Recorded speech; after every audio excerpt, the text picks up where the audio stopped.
आज का सवाल है कासारा महाराष्ट्र से चंदन बेन का। उन्होंने कहा है कि मैम मेरी शादी को 3 साल हो चुके हैं, पर पिछले 1 साल से पति पत्नी के बीच में काफ़ी अनबन रहती है और मेरे मदर फादर है नहीं। 7th स्टैंडर्ड में थी तब से चाचा चाची के पास रह रही हूँ। उन्होंने शादी करवाई और मैं उनके पास भी नहीं जाना चाहती, चाह के भी नहीं जा सकती। और यहाँ पे पति के साथ भी मेरा डिस्प्यूट चल रहा है, तो मैं क्या करूँ। ओके चंदन बहन, मैं आपसे एक बात कहना चाहूँगी कि चाचा चाची के पास आप जाना नहीं चाहते, पर मैं ये कहती हूँ जाना भी क्यों है, नहीं जाना है। अगर चाचा चाची है तो भी ठीक, अगर माँ बाप होते तो भी माँ बाप के पास भी नहीं जाना था। आप जैसे कह रहे हो कि चाचा चाची है इसीलिए मैं नहीं जाना चाहती, लेकिन मैं आपसे ये कहूँगी कि माँ बाप होते ना अगर आपके, तो भी आपको माँ बाप के पास भी नहीं जाना चाहिए, क्योंकि ये तो आपके पति पत्नी की मैटर है ना। तो उसमें किसी और को बीच में लाने की तो कोई ज़रूरत ही नहीं है। और दूसरी बात कि आपने जैसे कहा कि शादी को 3 साल हो गए, लेकिन पिछले 1 साल से अनबन चल रही है, तो कहीं चेक करो कि कहाँ गड़बड़ हो रही है पिछले 1 साल से। आजकल क्या है ना कि डिवोर्स के केसेस और ये सब बहुत ज़्यादा इसीलिए बढ़ रहे हैं क्योंकि हम किसी को समझते ही नहीं हैं। मेरा कहने का मतलब ये नहीं है कि आप अपने पति को नहीं समझती है, लेकिन जनरली बहुत ज़्यादा केसेस में यही होता है कि हम एक दूसरे को नहीं समझना चाहते क्योंकि हमारा ईगो बड़ा हो जाता है। क्या होता है कि अगर थोड़ी भी नोकझोंक हो जाती है तो हम पूरा दिन भर हम उसी बात को लेके बैठ जाते हैं, और बेचारा पति तो ऑफिस में जाता है, ऑफिस में चले जाने के बाद वो शाम को घर पे जब लौट के आता है तब हम तो वो पूरा दिन का वो मेरे को ऐसा बोला, मेरे को ये किया, मेरे को वो किया, वो पूरा दिमाग में लेके बैठे हैं, उसके सामने ऐसे बैठ जाते हैं। अब पति बोलता है क्या हुआ, सब ठीक तो है। हम ऐसे देखते हैं घूर के, बोलते हैं क्या हुआ, तुम्हारा मूड क्यों ख़राब है। तब हमारा और ज़्यादा दिमाग ख़राब होता है। अच्छा तो मतलब तुम्हें ये भी नहीं पता कि मेरा मूड ख़राब क्यों हुआ है। मतलब तुम सुबह इतना कुछ करके गए, इतना कुछ बोल के गए, तो तुम्हें ये भी नहीं पता कि मेरा मूड किस कारण से ख़राब है, कि मेरा मूड तुम्हारी वजह से ही ख़राब है।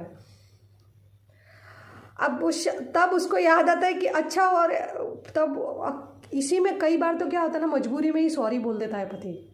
अच्छा भाई सॉरी, माफ़ करो, तुम बातचीत करना शुरू करो, खाना बनाओ। तो ऐसा नहीं होना चाहिए, ऐसा नहीं होना चाहिए, क्योंकि हम लोग क्या करते हैं वही बात को दिमाग में ले लेके अब वो तो ऑफिस में चले जाते हैं, उनको तो ढेरों काम होते हैं आदमी लोगों को, लेकिन हम उसी बात को लेके घर के काम के साथ साथ हम फिर दिमाग में वही बातें, वो एक एनर्जी बनती है ना। और वो बात को फिर उसमें क्या होता है, कई बार मजबूरी में ही सॉरी बोल देता है सामने वाला पर्सन। अच्छा भाई माफ़ करो, सॉरी, बस छोड़ो बात को। तो ऐसा रिश्ता नहीं होना चाहिए, है ना। ठीक है, कितनी भी बार हो, चाहे 1 बार हो, तुम शायद सोच रही होंगी कि मैं कितनी बार माफ़ करूँ सामने से, कितनी बार।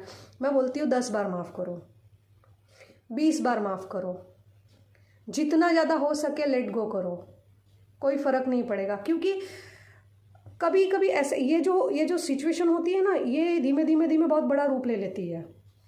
और फिर होता क्या है कि हम फिर एक ही बिस्तर में होने के बाद भी वो उस साइड मुँह और हमारा इस साइड मुँह, ये वाली बात हो जाती है। तो इससे बेटर उस प्रॉब्लम को तुरंत सॉर्ट आउट करो। लगता है ना कभी कभी कि साथ में बैठ के खाना भी नहीं खाना, तो वो सब छोड़ के नहीं इकट्ठा बैठ के खाना खाते हैं। झगड़ा होने के बाद भी हाँ, तुरंत ही बातचीत प्यार से चालू कर दो। और बिल्कुल अभी आजकल तो कुछ नया ही फैशन निकला है, मैंने देखा कि कई लोग और थोड़ा सा भी झगड़ा होता है तो बातचीत करना ही बंद कर देते हैं एक दूसरे के साथ। क्या है ये सब? लेकिन ये जो झगड़ा हो जाने के बाद एक दूसरे से जो बातचीत करना बंद कर देते हैं ना, बिल्कुल होता है ना, कई बार कोई 1 महीना बातचीत नहीं करता, कई 2 महीना, कई तो जब बातचीत करना एक दूसरे से बंद कर देते हैं ना, तो वो अंदर उन्हीं से बातचीत चल रही होती है एक्चुअली में हमारी, उन्हीं के बारे में हम सोच रहे होते हैं, उन्हीं के बारे में हम बातचीत, उन्हीं से हमारी एक्चुअली में रियल बातचीत चल रही होती है कि हाँ ऐसा ऐसा ऐसा ऐसा ऐसा। तो ये साइलेंट ना बहुत डेंजरस है, इसको तो बिल्कुल नहीं। कोई एक जन मेरे को मिला था, बोलता है कि नहीं नहीं 10 मिनट तो बातचीत करना बंद नहीं। भाई क्यों 10 मिनट भी क्यों बंद, क्यों 10 मिनट भी बात बंद करनी है? तुरंत ऐसा अगर कुछ भी होता है ना तो तुरंत ही बातचीत करना चालू कर दो। हाँ ठीक है, इट्स ओके, चलो साथ में बैठ के कॉफ़ी पीते हैं, तुरंत ही एकदम प्यार से सॉर्ट आउट हो जाएगा। क्योंकि हम पकड़ के जितना ज़्यादा रखेंगे ना, वो उतना ज़्यादा बड़ा धीमे धीमे धीमे पता नहीं चलेगा, लेकिन बहुत जल्दी जल्दी बड़ा स्वरूप ले लेता है। इसलिए बोलते हैं ना कि कलयुग माना और सतयुग माना देना, तो दो, बस माफ़ी दे दो। बोलते हैं ना मुक्ति चाहिए, मुक्ति चाहिए, मुक्ति चाहिए, पीपल को रिलीज़ करो, बस मुक्ति, यही तो मुक्ति है। कोई शरीर को छोड़ देना, मर जाना, ये कोई मुक्ति नहीं होती है कि इसको मुक्ति।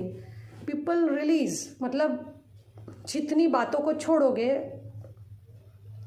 उससे ही मुक्ति कहा जाता है।